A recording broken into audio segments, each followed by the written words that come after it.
Everybody, welcome to J&J On Jazz, powered by Jazzwire. This is my friend Jeff, and I've just learned that he owns 3 drum sets and a golden doodle.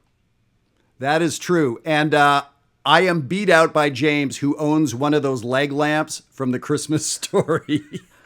I do. That is... Now, if my father's watching this episode, which I don't think he does, he would argue that it's his, because about a year and a half ago he said, can the leg lamp live at your house in some sort of a custodial arrangement? And it's been here long enough that it's right here, and it's been here long enough that I've decided it's mine. So that's okay. And I've also decided in the next episode the leg lamp needs to make an appearance. No problem. Oh yeah, okay. It's a major award. A major award. So aside from golden doodles and leg lamps, we want to talk to you guys about money notes. And that's a term that gets thrown around. I remember hearing it when I was coming up playing jazz, and every once in a while we hear people talk about it. And sometimes it's not entirely clear what that means. I don't even know what James thinks that means. Do you use that term even? I do use that term. I use it in Maryland Summer Jazz all the time. People probably get tired of hearing me say it. Right? But I definitely use it all the time. Yeah. And so what are you talking about? So today we're going to talk about this tune, Bernie's Tune. It's just a great old swing tune, and I thought it would be interesting. Actually, the green community inside Jazzwire is working on this for the next 3 weeks. So yeah, like what are you thinking of? How would you define that, money notes? Yeah, so we talked about it in, I think it was our last episode when we were talking about 1625. And we were talking about how to make that 6th dominant chord really sing, and it's making the 3rd of that chord, right? And so I find more often than not when I'm talking to students about what the money note might be in a particular chord or a particular phrase, it oftentimes is the 3rd of the dominant chord. It could be anything that's important, but for me, that's like the most basic money note, and it's the one that I listen for in players that are younger the most. Are they nailing the 3rd of the dominant chord? So that's my money note. Sweet, I like it. So it's real simple, like real granular. Like it's just that's really that level, you know. So well, and that's a great definition. And very often I'd agree that the 3rd of the dominant chord is the note to aim for. It gives the flavor of the chord. Not always, and we'll actually see a cool exception today. So to me, the money note, very much like what you're talking about, it's that note that when you hit it, people go like, dang, like, oh, okay, this cat knows how to play, or ooh, oh, yeah, nice, right? So that's kind of the way I think about it. So actually in this melody, this tune we're talking about, Bernie's Tune.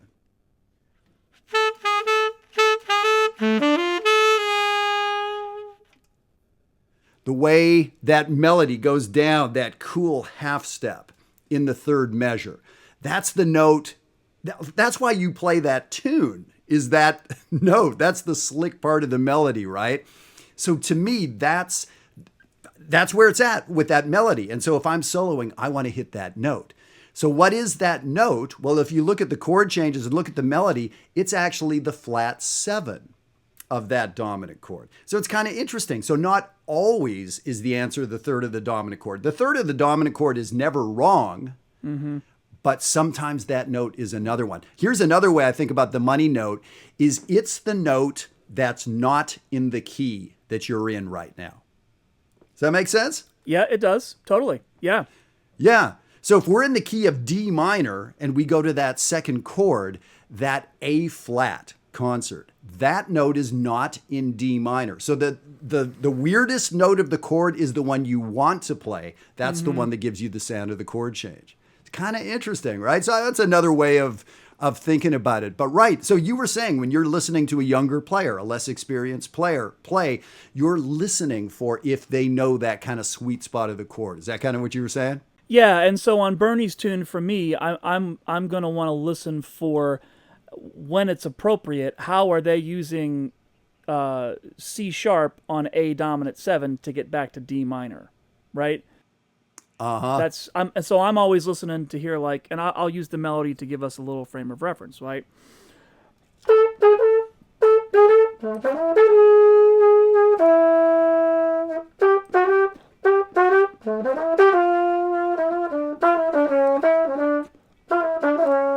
there's that C sharp, right? So I'm listening Yep. at the end of that 8-bar phrase, like, are they going to use that C sharp as a way to spin themselves into the next phrase, or to turn themselves around into the next phrase? That's why we call them turnarounds, right? So. And now, for everybody out there, I want you to steal that last thing that James played. That great little enclosure thing you played. That was pretty good, man.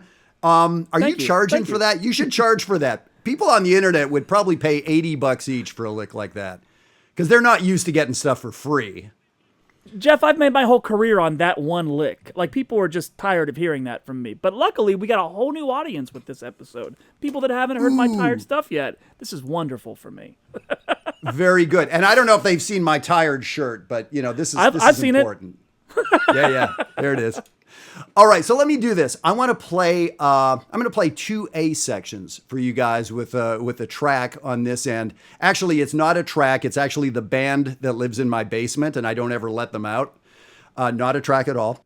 And so these guys, they're swinging. They're going to play, and I'm going to try to hit those important notes that we're talking about. So in the 3rd and 4th measure, the flat 7 of that dominant chord. And so when you hear a note that sounds different, sounds interesting, sounds hip, sounds wise ass, whatever it is, that's the note. That's the money note. And then on the dominant chords, on those A7s that come up the second half of the A section, measures, 6 and 8, that the 3rd of that chord. And there's some other money notes I may experiment with too that kind of let you know I hit that chord, I'm creating some tension, whatever it is.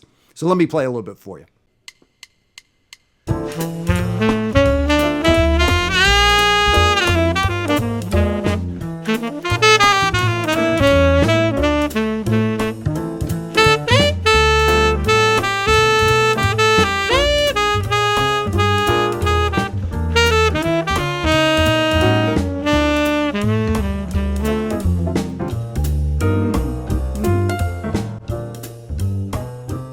Sound beautiful.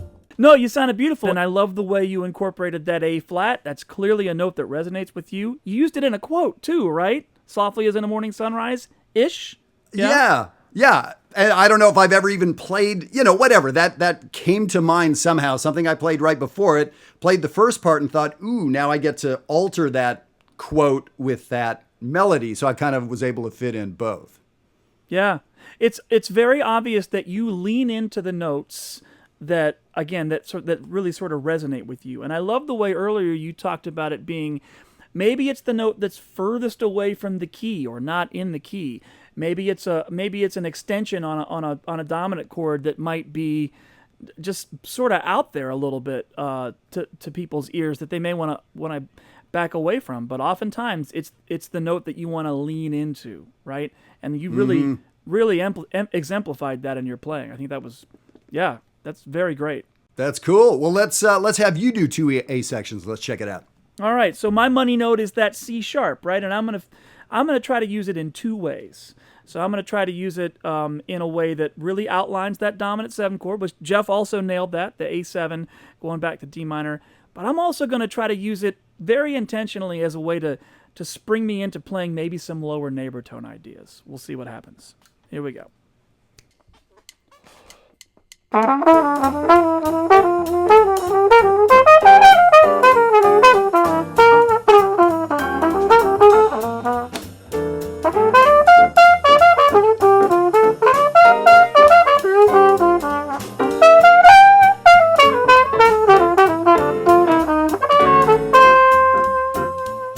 Yeah, James, that was awesome. And so exactly what you said you were going to do, that was in there.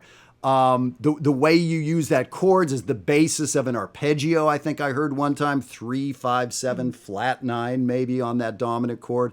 So that's it. And that's what makes, that's really to me the sound of bebop. The way you played a melody that even if the accompaniment wasn't there, we would hear the changes, right? So that's kind of our goal, is to play melodies that have the harmony inside them.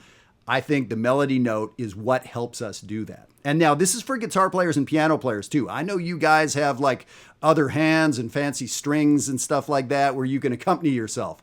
don't do that, actually. Now, you should practice accompanying yourself. Sure, great. But what I want you to do is practice just, let's say on the piano, left hand melody. Do not comp for yourself, and develop the strength of your melodies. That's kind of, what these money notes will kind of do. It's possible to sort of comp for yourself in a way where your right hand melodies can be a little loose, not really as clear as they should be, but the chords behind them make them make a little bit of sense. So that's a good challenge to the guitar players and the piano players out there.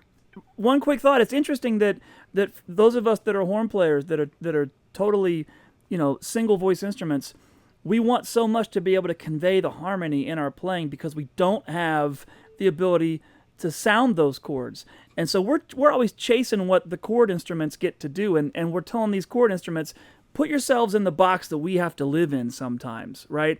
And really, really see if that can strengthen, as you said, strengthen your melody, strengthen your lines. I think focusing on these money notes, whatever they are to you, is a really great, just a really great concept. I like it. Have you ever actually had to live in a box, or is that just sort of a phrase you use? Grad school. Yeah, grad school in Philly. Pretty much. I was guessing. I think I was in the box just down the street from you, possibly. Right. Oh, good Lord. Yeah, all right.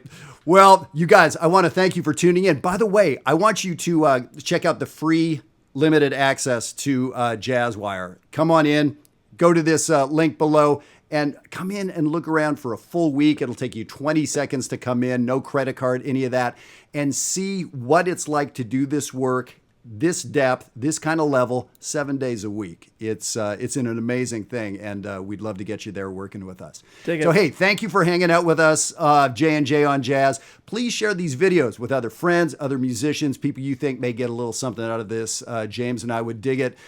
James, let's head back to our boxes, and we'll see these nice people next week. All right. Well, scratch your golden doodle behind the ears for me, and I'll see you next week, man. I will do that. Take care. Peace.